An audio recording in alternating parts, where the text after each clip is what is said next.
Good morning everyone. आज के इस वीडियो में हम ये समझने की कोशिश करेंगे कि 15 ground rules for group work. ये वीडियो मैं क्यों बना रहा हूं? क्योंकि ज्यादातर कैंडिडेट्स जीटीओ के जब काम करते हैं, जब ग्रुप में काम कर रहे होते हैं, स्पेशली लीडरलेस टास्क होते हैं, तो उस समय अपने रोल को समझ नहीं पाते हैं।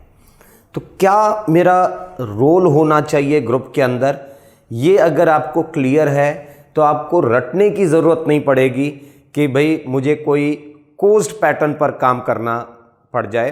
क्योंकि कोज्ड पैटर्न पर जब आप काम करते हैं तो हमेशा जो है आपका काम दिखावे का काम लगता है, आप आसानी से पकड़ में आ जाते हैं कि it is not your attribution, आप ये दिखावे के साथ कर रहे हैं, आप ये सिलेक्शन के लिए काम कर रहे हैं। और जब ये दिखावा बहुत ज़्यादा दिखने लग जाता है तो आप अपने आपको लग रहा होता है कि आप काम शायद बहुत अच्छा कर रहे हैं, लेकिन जो असेसमेंट है उसमें साफ दिखाई दे रहा है कि you are carrying some kind of stress, जिसकी वजह से आप अपने काम को इस तरीके से कर रहे हैं। ग्रुप में रहने के बाद ग्रुप वर्क जब आप कर रहे होते हैं तो जायज़ बात है कि कुछ आपको चीज़ें पता होनी चाहिए। ऐसे ही 15 ग्राउंड रूल्स मैं आपको बताऊंगा आज के इस वीडियो में कि जब आप ग्रुप में काम करें तो कौन सी 15 चीज़ों का ध्यान रखना चाहिए, है ना।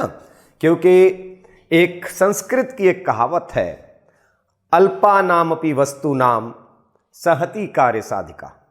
It means a group of small things can accomplish a great work.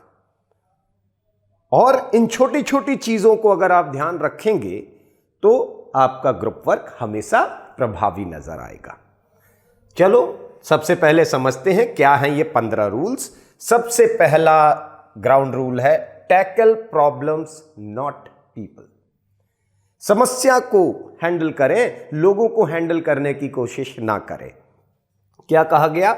When people feel that their personal view point is under attack, आपका व्यक्तिगत मत जो है वो जब खतरे में आपको दिखाई देने लग जाता है, दे ऑफन फील हर्ट। कभी कभी निराशा भी होती है आपको कि मेरा तो मत माना ही नहीं जा रहा है, सुना नहीं जा रहा है।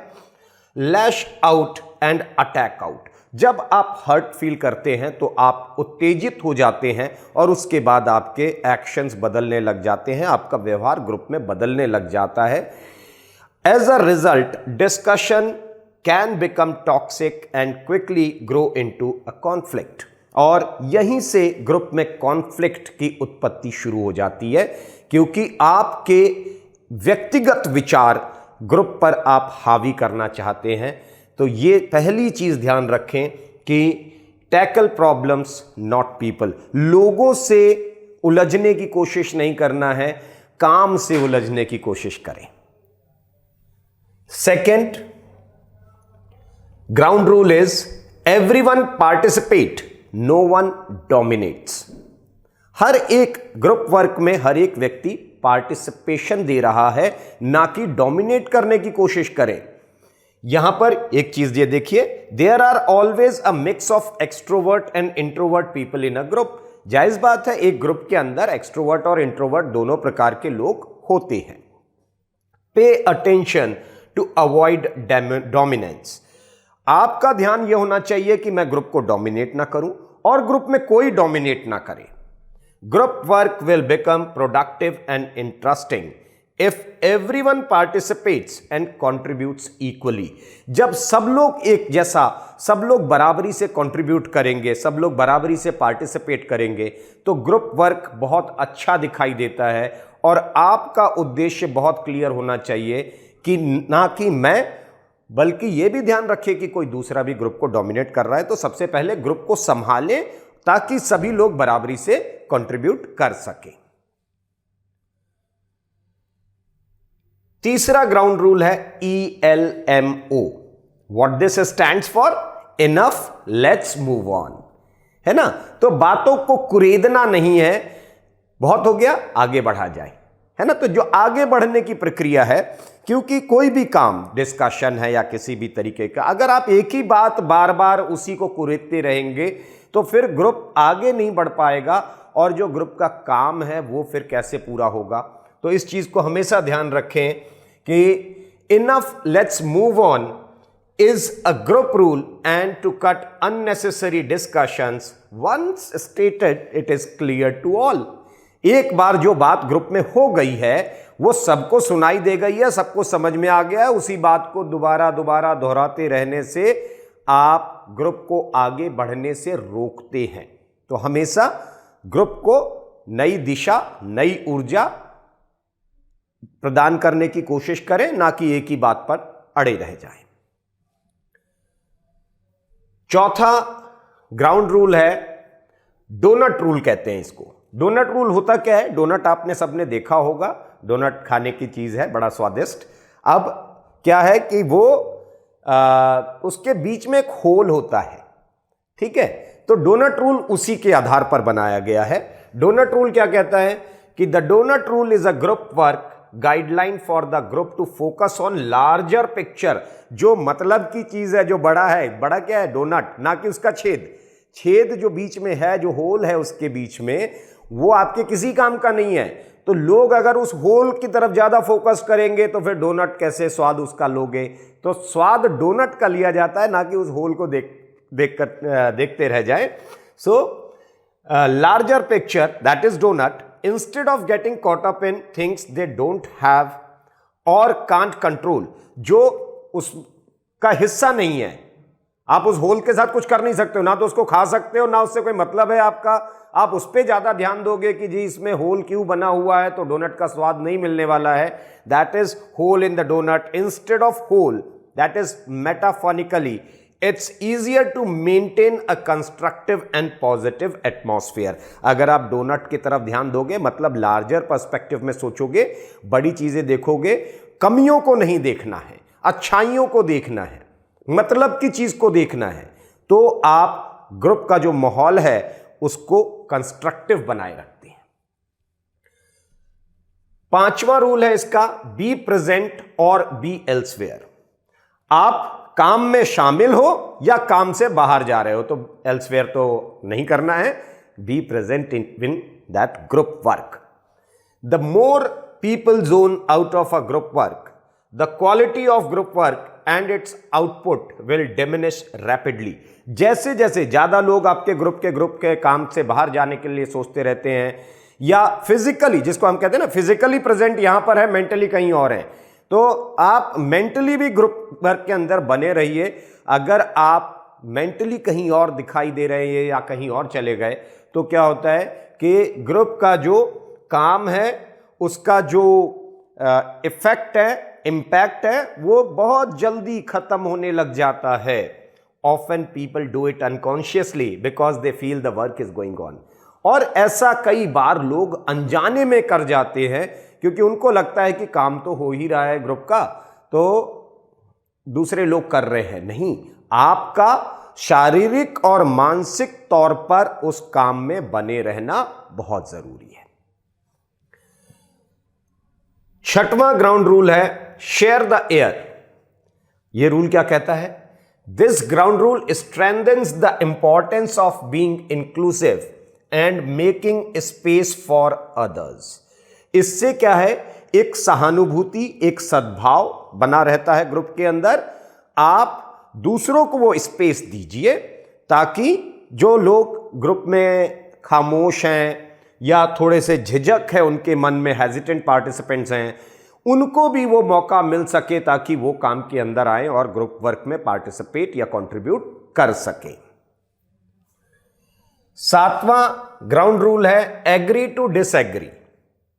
What this says, an option to come to an agreement even though two people or group disagree with each other।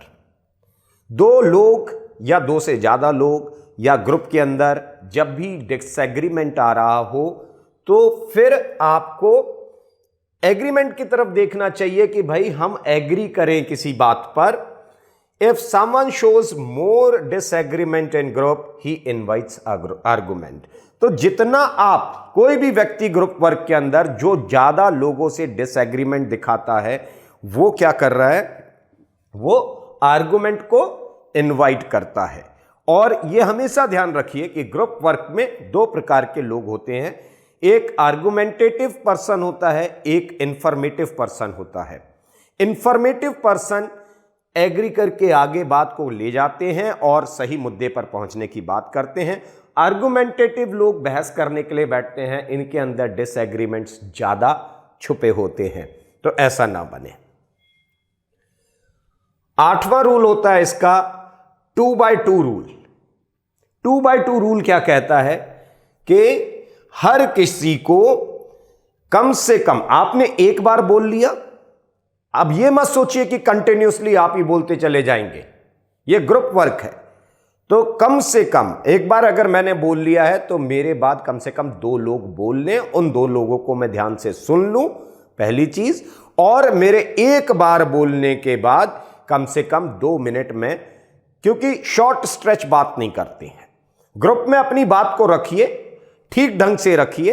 एक बार में अपनी बात को सही तसल्ली से रख लिया आपने, उसके बाद पेशेंस रखिए, हड़बड़ाइए नहीं। आप कम से कम 2 लोगों को बोलने दीजिए और अपने बोलने से कम 2 मिनट बाद बोलिए। तो यह ग्रुप में आपकी प्रेजेंस भी दिखेगी और आप ग्रुप में बने भी रहेंगे, प्लस ग्रुप जो है अपना काम भी करेगा सही ढंग से, सबको मौका मिल रहा है। तीसरा है A&A रूल, दैट इज 9वां जो रूल है, 9वां ground rule, that is A&A rule. It says that instead of judging ideas, people should focus on adding to ideas and providing alternatives. अब यहां पर 2A है ना, ये 2A का मतलब क्या होता है? Adding and alternatives। तो किसी के विचारों को जज करते रहना, जज करने से ज्यादा बेहतर होता है कि आप अपने विचारों को ऐड ऑन करें उसके अंदर, और या फिर दूसरे विकल्पों की तरफ बढ़ने की कोशिश करें, ना कि किसी एक के विचार को ही जज करने में लग जाएं आप। ठीक है, उससे फिर आर्गुमेंट बढ़ने लग जाएगी। 10वां, explore interest not positions. Don't be a dogmatic, so dogmatic with your position. आप बहुत कट्टर ना हो जाएं, बहुत स्ट्रिक्ट ना हो जाएं, अपने डॉगमेटिक मतलब कट्टर, आप बहुत कट्टर ना हो जाएं अपनी पोजीशन को लेकर के कि नहीं जी मुझे ही करना है। Command grounds can be found only by exploring the interest by participants. तो आप अगर ज्यादा, जरूरत से ज्यादा कट्टर हो गए अपने विचारों को लेकर के, तो फिर दूसरों को स्कोप नहीं मिलेगा, फिर यह बहस बढ़ने लग जाएगी, या फिर आपकी उत्तेजनाएं ज्यादा होने लग जाएंगी ग्रुप के अंदर, आप थोड़ा एग्रेशन दिखाने लग जाएंगे, क्योंकि आपके विचार बड़े कट्टर हो चुके थे। तो उससे बचें। 11वां ग्राउंड रूल है मेक आइडियाज टैंगेबल। टैंगेबल का मतलब ठोस, तो आइडियाज को ठोस बनाना है। The more tangible ideas are the easier to discuss then add facts and figures, latest data to make ideas more tangible। ठीक है, कि सबसे पहले ठोस विचार आते कैसे हैं? जो फैक्टफुल बात करेगा, तथ्यों के साथ बात करेगा, उसके विचार हमेशा ठोस होंगे। बाकी हवाई फायरिंग है, हवा में बातें हो रही हैं, फैक्ट्स नहीं है, डेटा नहीं है उसके अंदर, तो फिर उस बात का कोई ज्यादा वैल्यू रहती नहीं है।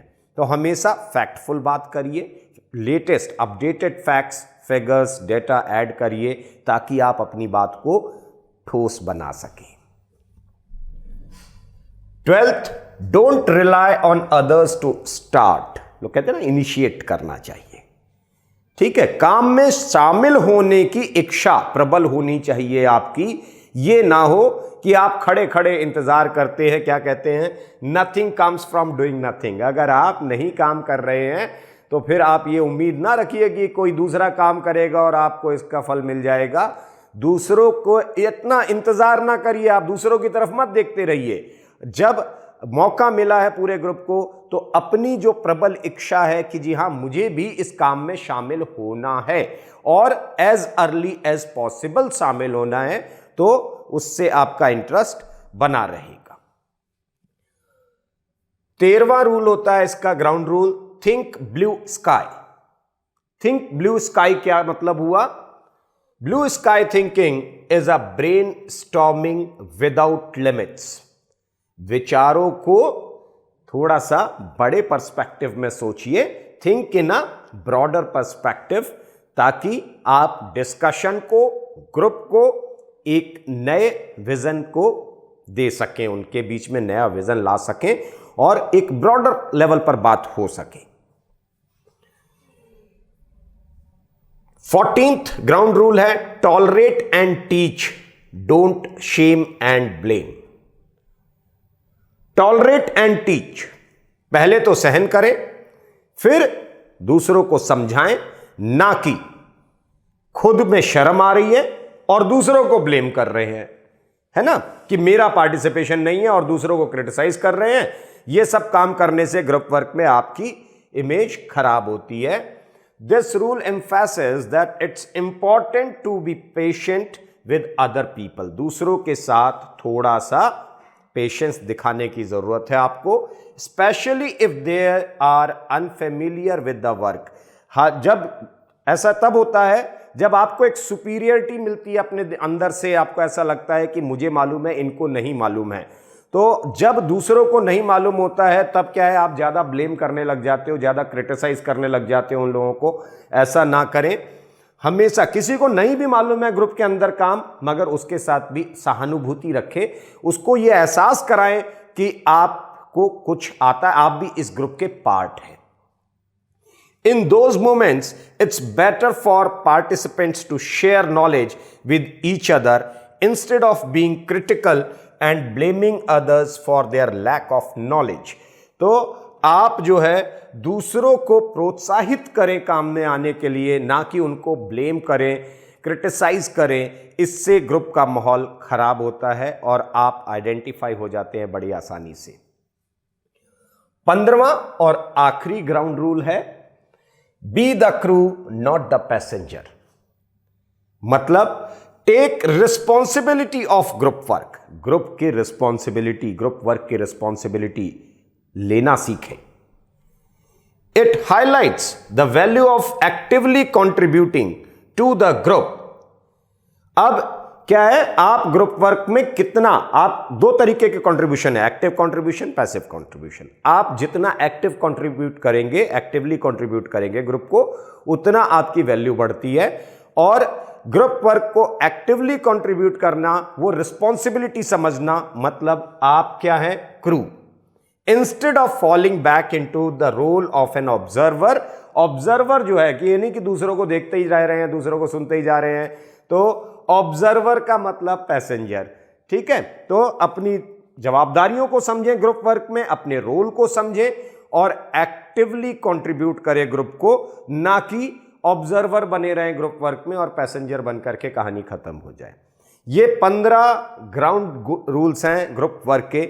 अगर ये 15 रूल्स आपके दिमाग में क्लियर हैं और इन बातों को अगर आप ध्यान से समझ लिए होंगे, तो मैं पूरी विश्वास दिला सकता हूं आपको कि आप कभी भी ग्रुप वर्क के अंदर पैनिक नहीं होगे, दिखावा नहीं होगा, क्योंकि बहुत सारे लोग गलत गाइडेंस के अंदर चले जाते हैं और वो जब ग्रुप वर्क में जाते हैं एसएसबी जैसे टेस्टिंग प्रोसेस के थ्रू, तो वो कॉम्पिटिट करने की कोशिश करते हैं। ग्रुप वर्क में जो कैंडिडेट कॉम्पिटिट करने की कोशिश करता है वो कभी रिकमेंड नहीं होने वाला है।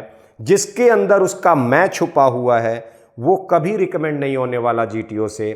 जीटीओ उन कैंडिडेट्स को ज़्यादा पसंद करते हैं जो अपने मैं को मार के काम करते हैं, जो सेल्फलेसली काम करते हैं ग्रुप के लिए, और उसके साथ साथ कंट्रीब्यूशन अच्छा होता है ग्रुप के लिए। So believe in contribution, not in competition. उम्मीद करता हूं ये बात समझ में आई होगी आपके।